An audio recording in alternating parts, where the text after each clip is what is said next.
بسم اللہ الرحمن الرحیم۔ السلام علیکم۔ بہت سے لوگ یہ جاننا چاہتے ہیں کہ بھائی کرونا کی وجہ سے جو ورک ویزے بند کیے تھے کیا اوپن ہو گئے ہیں، کیا ایجنٹ وغیرہ کو ہم لوگ دیں؟ ابھی بھائی ایمریٹس ایئر لائن باقی ایئر لائن والے بھی اپنے اپنے ورکرز کو فی الحال ایک سال کی جو ہے وہ چھٹی دے رہے ہیں، اور ابھی تک جو ہے وہ دبئی میں ابھی ورک ویزے نہیں اوپن ہوئے۔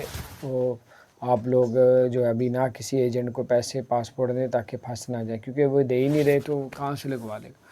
تو باہر اللہ تعالیٰ خیر کرے، پھر بھی جو ہے جیسی کوئی اپڈیٹس ملے گی کہ اوپن کرنا ہے 1 سیکنڈ میں انہوں نے اوپن کر دینا، کسی پوچھ کے نہیں کرنا، بادشاہی حکومت ہے۔ تو آپ پتہ کرتے رہیں، ہو سکتا ہے 5 منٹ بعد اوپن ہو جائے یا کل ہو جائے، تو کنفرم کر کے پھر آپ لوگ یس نو کریں۔ باہر میں تو یہ کہوں گا کہ اپنا خیال رکھیں اور دھیان سے، تاکہ آپ کے پیسے ضائع نہ ہوں۔ السلام علیکم۔